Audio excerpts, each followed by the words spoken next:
Hey everyone, Steve here. I'm going to be running through a patch that I've come up with this morning using my Five12 QVL quad variable LFO. It's mostly modulating a rings module and a little bit of modulation to a filter, which is the wonderful Weston Precision Audio SF1 dual stereo filter, and also my 4MS dual looping delay. Mostly I'm doing this to test my camera and Blackmagic ATEM Mini Pro setup, but I figured I'd also run through the QVL settings as well. Okay, so this is what it's going to sound like when doves cry. I've just got a kick drum going to keep the timing going, and I've got the delay mixed in, and I'll pull it out again when I'm explaining the patch. So here we go, run on the vector.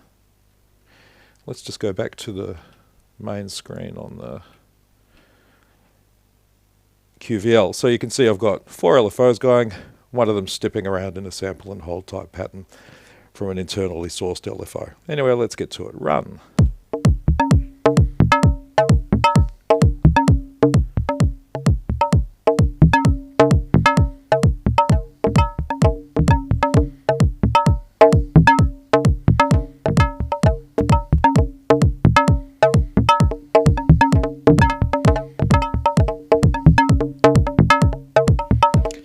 Taking the kick out.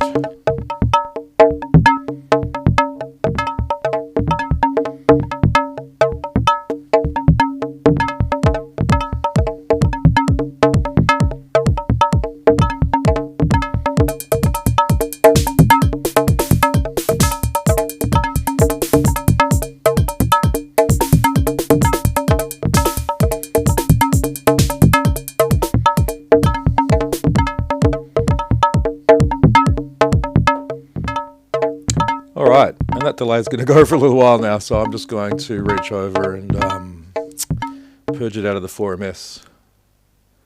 Great. We should have some peace and quiet between you and I now, so I can explain this to you. So let me do that. Quad variable LFO has 4 LFOs in it. The spoiler alert's in the fact that it's called a quad variable LFO. Now, what I've got here is LFO 1 and 2 and 3 and 4, and they're on sides A and B of the module as represented by the 2 OLED screens. My LFO 1 is a sine wave running at a moderate clip, I guess, and it is just running a little bit of offset and a bit of limiting on the level so that it's not going too extremely. And LFO 1 is going to the position modulation input on the rings. So I'm going to just disable the delays for now, and I'm going to get rid of the kick and hit run.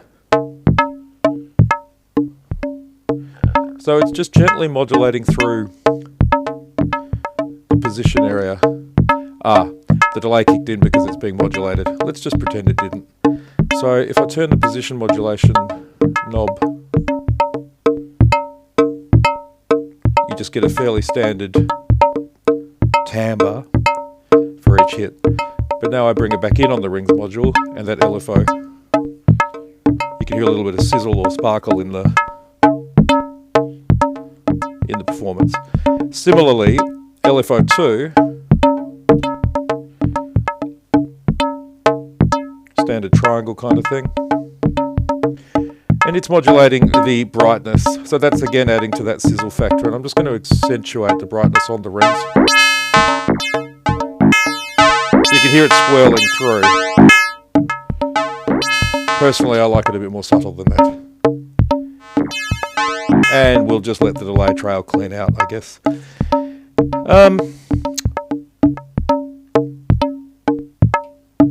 LFO 3, another sine wave moving a little slower and stuttering as it does so, or I am. It's modulating the cutoff input of the fabulous Weston Precision Audio SF1 dual stereo filter. So I've got the rings going out into the filter, and the filter's just running a slow LFO on that cutoff, which gives it a nice, again, it's just a bit of tonality shaping on an otherwise very digital module being the rings. Now I've turned that off on the Weston.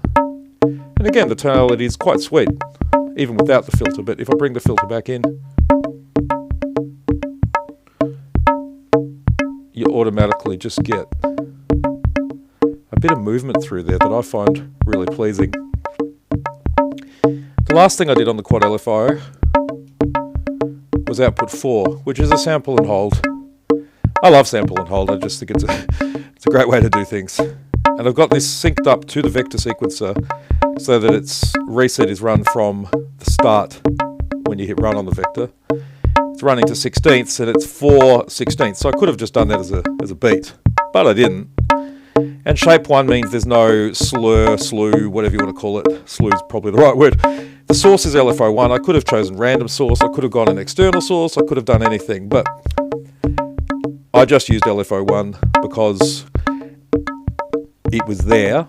And what it's modulating is the delay amount on the second delay feed. Now, that's why all the time while I'm talking here, even though my mix over on the 4MS is at 0, you're getting some dry notes and you're also getting some delayed ones.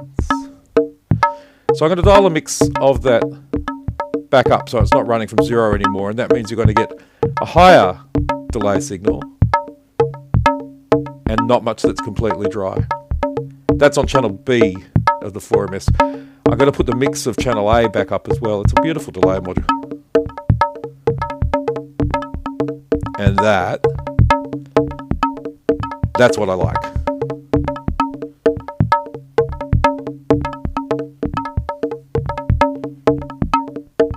It sounds like a hand drum almost.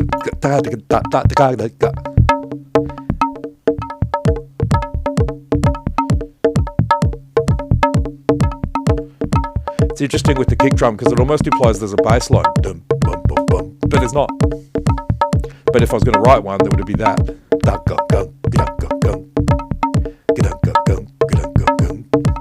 Yeah.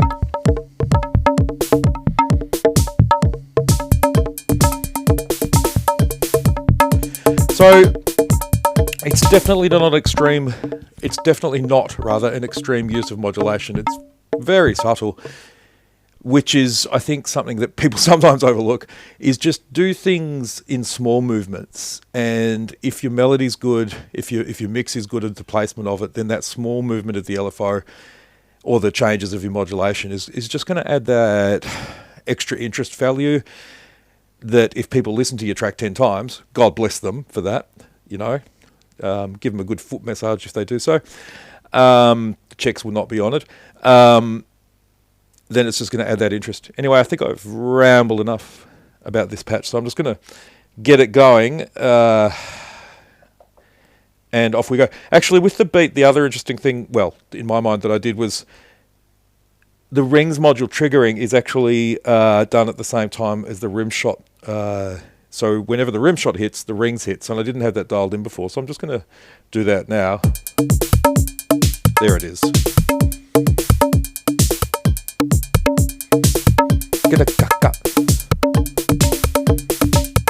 There. So the rings is basically synced up with the rim shot trigger out, which really draws it into the percussion rather than a melody, even though it's melodic percussion. Now bringing the delays back in.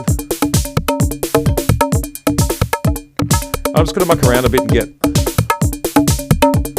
turn the cutoff of the filter up, and I'm turning, whoops, resonance a little bit high there. I pushed the amp level, there's that resonance squeaking away in the delay feed, good one. I've pushed up the amplitude level a bit on the SF1 to give it a little bit of a, oh yeah, it gets a bit grittier at that point. Manage that to taste very carefully. Okay, oh yeah, that's, you can hear really hear the analog thunk in that now. So let's just turn the dampness up and down a bit on the rings module.